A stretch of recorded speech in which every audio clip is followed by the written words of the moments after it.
Right now, as we speak, a federal order is sitting on the desk of every single sheriff in all 50 states. It dropped at exactly 9 a.m. yesterday morning following a sweeping 6-3 federal court ruling.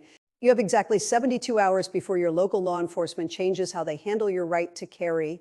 If you own a firearm, carry concealed, or travel across state lines, your daily routine just became a legal minefield. The mainstream media is completely silent on this, but the clock is ticking down right now. This directly affects your permits, your property, and your personal freedom before the weekend even starts.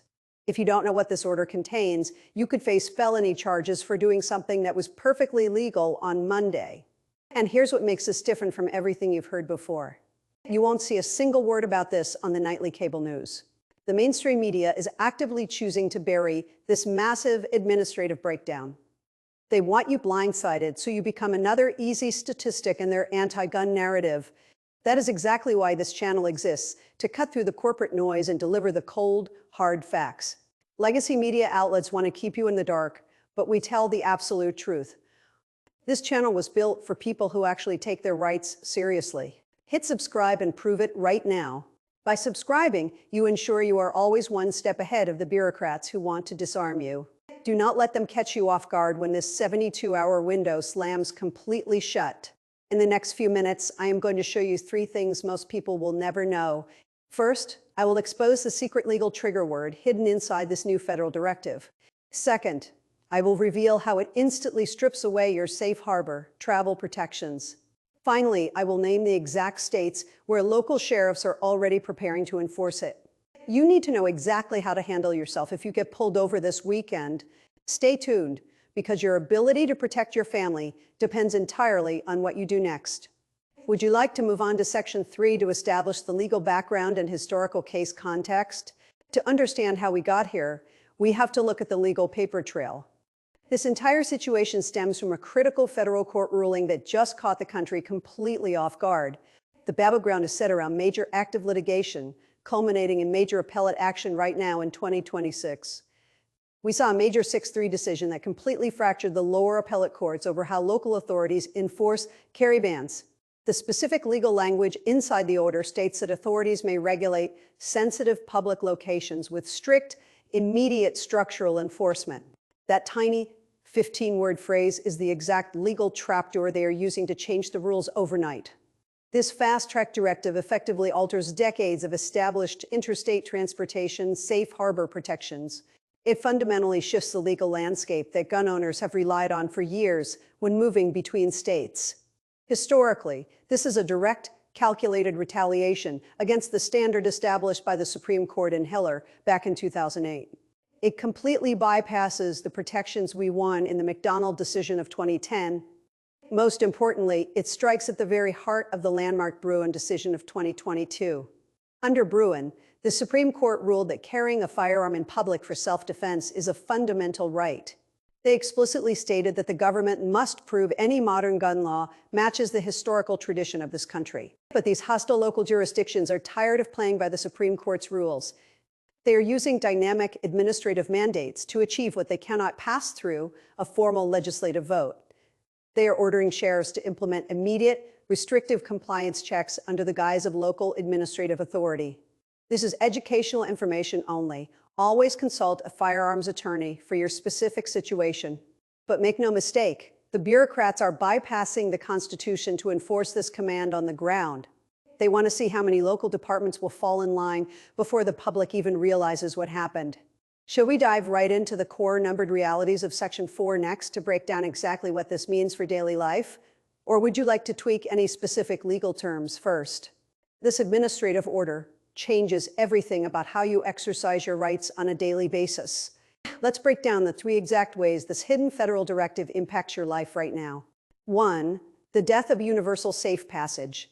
The biggest trap is how this directive redefines interstate transport. If you cross a state line with a firearm secured in your trunk, you used to be protected by federal safe harbor rules. Now, local sheriffs are instructed to verify local compliance metrics the moment you cross state lines. It's like needing a written invitation just to walk through the front door of your own house. Those arbitrary sensitive place traps. They are expanding definitions to turn ordinary commercial locations into criminal traps. Under this order, stepping onto publicly accessible private property, like a grocery store, parking lot, or a local diner, without explicit prior consent can be treated as an immediate regulatory violation. This is the exact trapdoor built to turn law-abiding permit holders into accidental felons overnight. Hit the like button. It tells me to keep making videos like this so we can keep fighting back with the truth. 3. Real-time permit verification mandatory overhauls. Local police departments are updating their cruisers' dispatch terminals to cross-reference out-of-state carry permits against strict new administrative verification databases. If the database experiences a lag, your valid permit could show up as an unverified credential during a routine traffic stop. If you get pulled over, a simple broken taillight could escalate into a forced roadside compliance check while they wait for data clearance. But here's the part that most channels completely skip, and it's the part that matters most to you personally. Drop a comment right now and let me know. Have you ever been delayed or questioned by law enforcement while legally transporting a firearm across state lines? The anti-gun bureaucrats are betting that you won't look closely at the fine print of this order until it's too late. Are you ready to move on to Section 5 for the state-by-state breakdown? Or would you like to modify how we describe these specific real-world carry traps? This administrative order changes everything about how you exercise your rights on a daily basis. Let's break down the 3 exact ways this hidden federal directive impacts your life right now. 1. The death of universal safe passage. The biggest trap is how this directive redefines interstate transport. If you cross a state line with a firearm secured in your trunk, you used to be protected by federal safe harbor rules. Now, local sheriffs are instructed to verify local compliance metrics the moment you cross state lines. It's like needing a written invitation just to walk through the front door of your own house. 2. Arbitrary, sensitive place traps. They are expanding definitions to turn ordinary commercial locations into criminal traps. Under this order, stepping onto publicly accessible private property like a grocery store parking lot or a local diner without explicit prior consent can be treated as an immediate regulatory violation. This is the exact trapdoor built to turn law-abiding permit holders into accidental felons overnight. Hit the like button. It tells me to keep making videos like this so we can keep fighting back with the truth. 3. Real-time permit verification mandatory overhauls. Local police departments are updating their cruisers' dispatch terminals to cross-reference out-of-state carry permits against strict new administrative verification databases.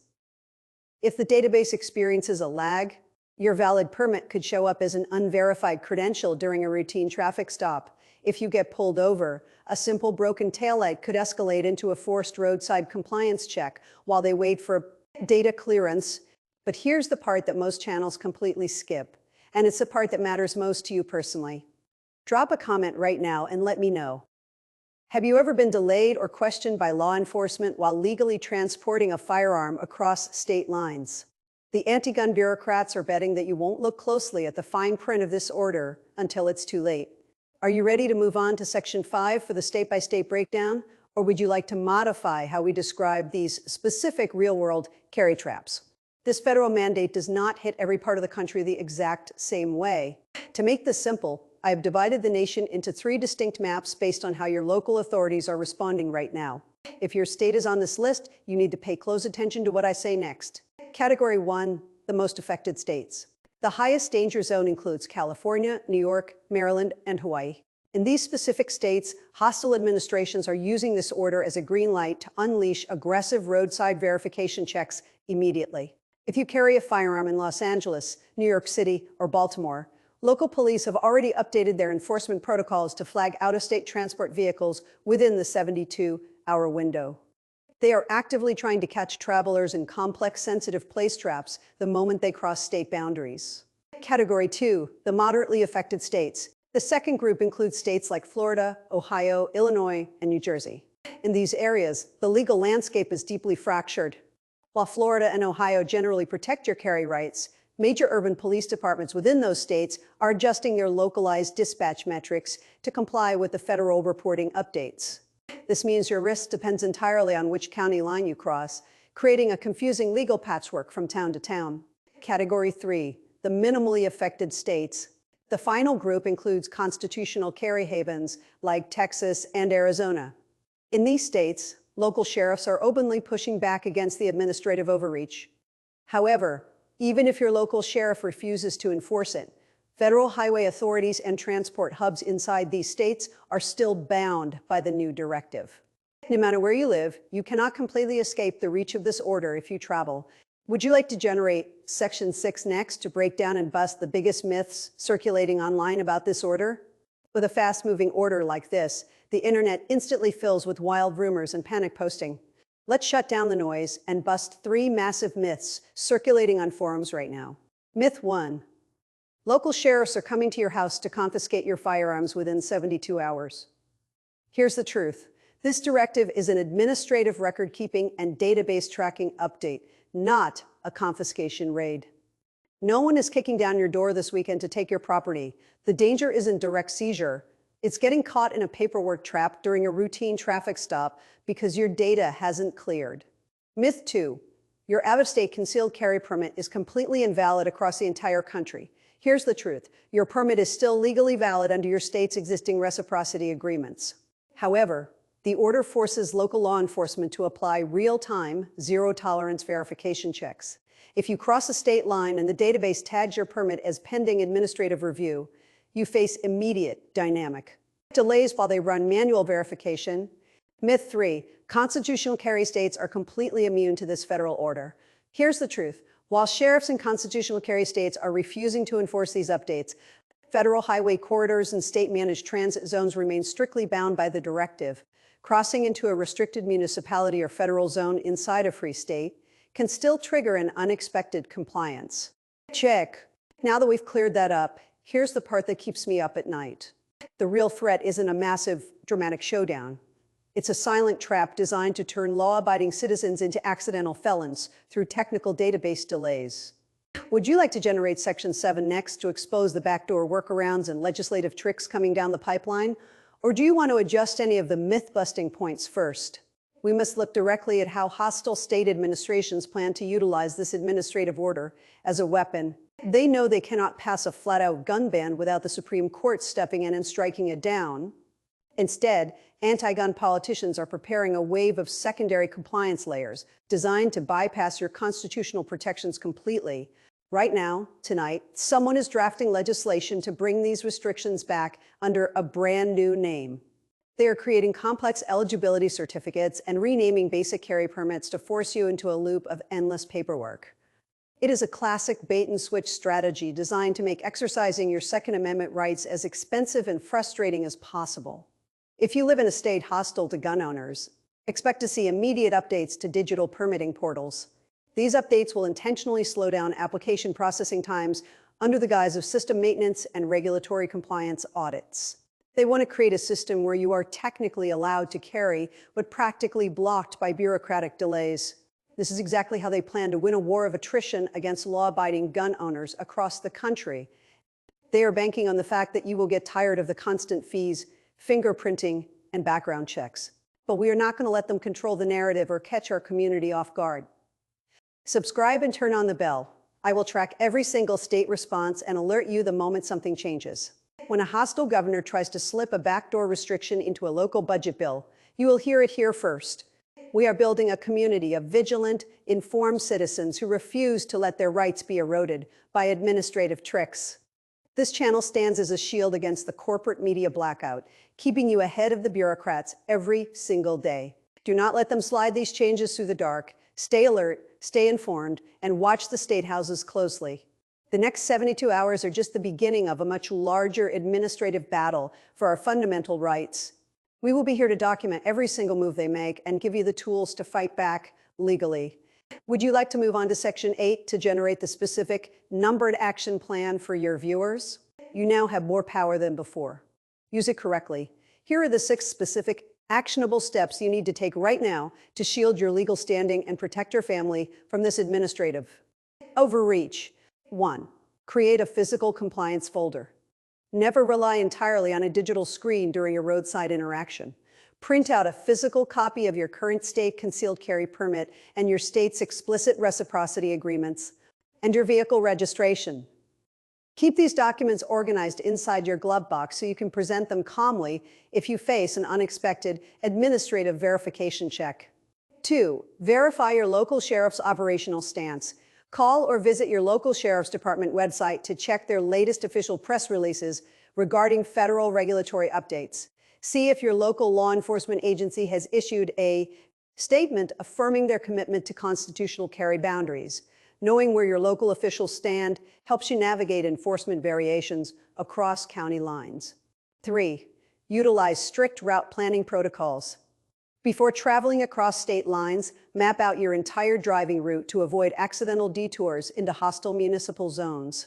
Look closely at transit corridors in states like Illinois or Maryland, where local transport rules conflict with federal safe harbor laws. A single wrong turn can place you directly inside a high-risk regulatory enforcement area. 4. Document every law enforcement interaction. If you are pulled over for a routine traffic stop, safely activate a dashcam or passenger's phone recording device immediately. Documenting the interaction ensures you have an objective, unedited record of the timeline, the officer's stated reasoning, and the exact duration of any database verification delays. 5. Support active Second Amendment litigation. The fastest way to dismantle these administrative traps is through the federal court system.